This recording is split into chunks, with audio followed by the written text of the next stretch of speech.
Hello and welcome back to the couch. We saved you a seat. My name is Luke and today we're doing something different. We're going to be doing a book reaction and review of Project Hail Mary. We on the channel aren't the largest book readers in the world. So this is going to be a fresh take. Got this idea after watching the trailer for the Ryan Gosling movie that's coming out in 2026. That trailer is phenomenal, and an overwhelming amount of people in the comments said, read the book, listen to the audiobook. It's unbelievable. So I decided I'm just going to read the book and give you guys a fresh take of what I think is happening. And we're just going to go chapter by chapter. We'll start with chapter 1 and go to chapter 31, because I did Google that. But I genuinely don't know what's happening in this book.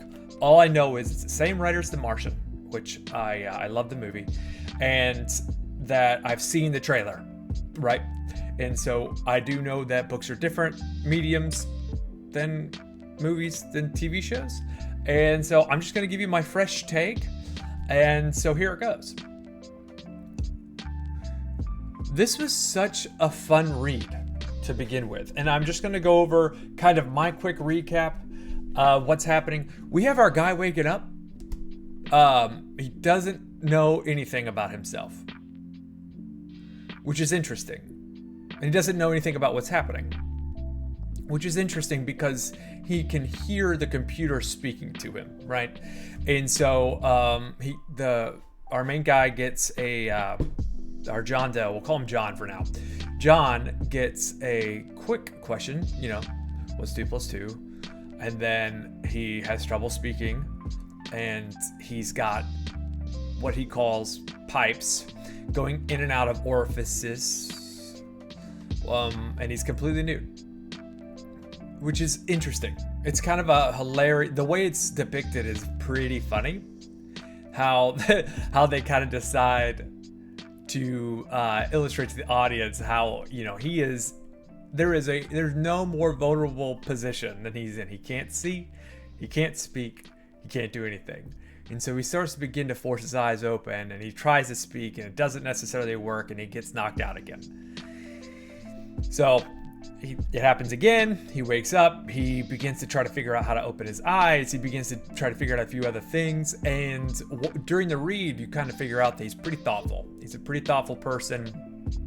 He kind of understands his whole place. He's very, very slowly and tactically determining who he is, what's happening, and he does know it's a computer. It's a non-human. And he does know the answer to the question, what's 2 + 2? And then the second question the computer asks is, what's the cube root of 8? Which is also 2. And so he answers incorrectly on purpose to see what the computer will do. And of course, the computer didn't overreact or underreact, it just reacted. So it's interesting. It was interesting.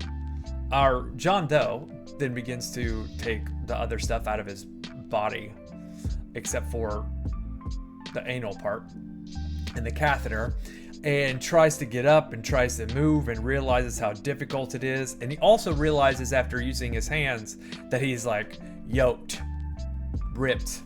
It's like, why am I ripped? I've been laying here for a while. He comes to the determination that he's in a coma, or was in a coma. So how is he ripped? It's pretty interesting. He gets up. He notices that the computer arms that are hanging from the ceiling try to keep him down.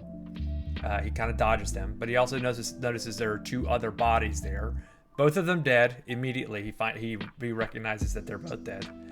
And he's not kind of this. It's interesting. He's not kind of like disturbed by it. It's like he just gets it. And he even talks about it, like how odd it is that he's not really disturbed by it. But to dodge the computer arms, he crawls underneath one of the tables and pulls the catheter out. And it does a little damage, and he describes it. He describes the pain like peeing a golf ball through your penis, which I hear is terrible. And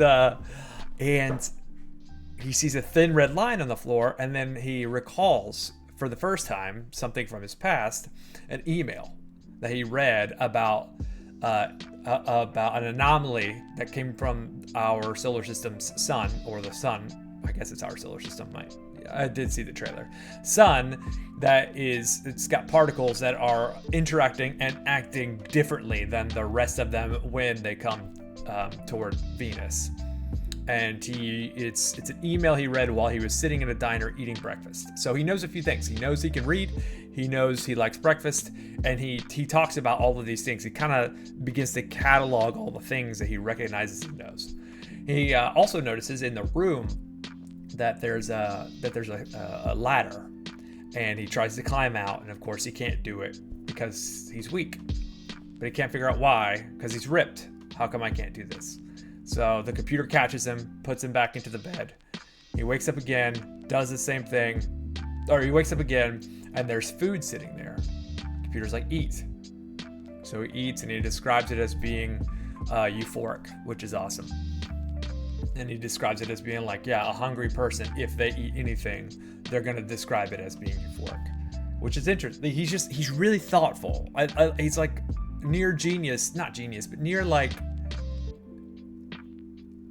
impressive how much he's taking in with what little he knows about himself, his surroundings, his situation.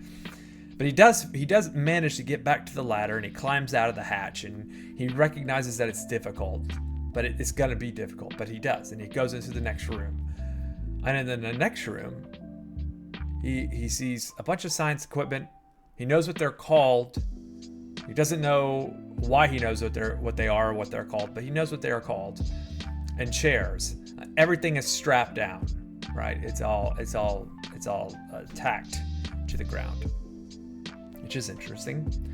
And then he also notices that he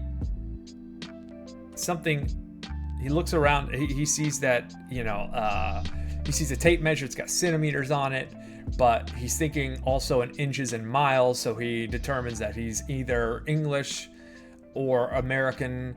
And he makes a joke about being from somewhere else, which is pretty good. But he also notices that things are falling weird after the tape measure hits him in the head when he falls down. And it gives him a bruise, gives him a bump, and it makes him a little bit weird. So then he grabs one of the vials, one of the tubes, the test tubes, that's the science equipment, and he drops it, and he uses a stopwatch, and he times it over and over and over again. Picks up a pen, and then he writes his data on his arm, right, to track how long it takes this vial to drop using the stopwatch. And the vial doesn't break, which is interesting because it's not made of glass. It's made of something else, I guess. But he picks it up, and he tries over and over and over again to determine how fast it's falling. He determines that the vial's falling at 15 meters per second rather than 98 meters, 9.8 meters per second, meaning that gravity in the space that he's in is 1.5 times what it is on Earth. So he recognizes that he's no longer on Earth, that he's somewhere else. And that's the end of chapter 1. I love this chapter. I thought it was great. It throws you right into the story. You're right in this man's head. It's thoughtful. I love that he says, I'm ripped. He's also kind of funny. He's actually really funny. He's cynical and sarcastic and thoughtful. But my favorite part is the 1.5 times Earth's gravity. So as someone who loves Dragon Ball Z, for example, in Dragon Ball Z, they do gravity training. They do 2 times, 10 times, 100 times Earth's gravity. And it's something that I've always been pretty fascinated with. I think everybody else has too. And that is into that kind of content. And what I love about it is that I've always wanted to train physically in plus gravity, but after doing the research, it's like, oh, you physically can't. Your bone density isn't good enough, your muscle density isn't good enough, your heart has to pump blood to all of those places, right? And it's built for Earth. So maybe he's just ripped because gravity is just tougher there. Who knows? But I do like that. I've always kind of wanted to, though. my thought was like you'd start at like 1.1 times Earth's gravity. You just kind of get used to it, you know, just hang out for 6 months, do your normal routine, then bump your way up, and your bone density would grow. You would shrink probably, for sure. You'd probably shrink. But anyway, this is an exciting chapter. I had to put it down.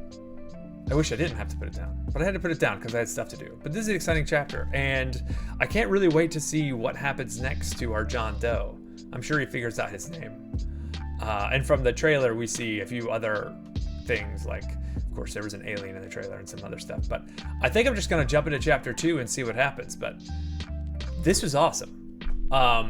So join me next time for chapter 2, and we'll jump into what happens to our John Doe moving forward.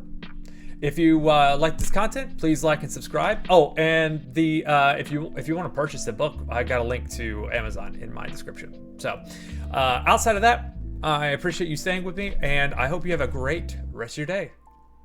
Later, taters.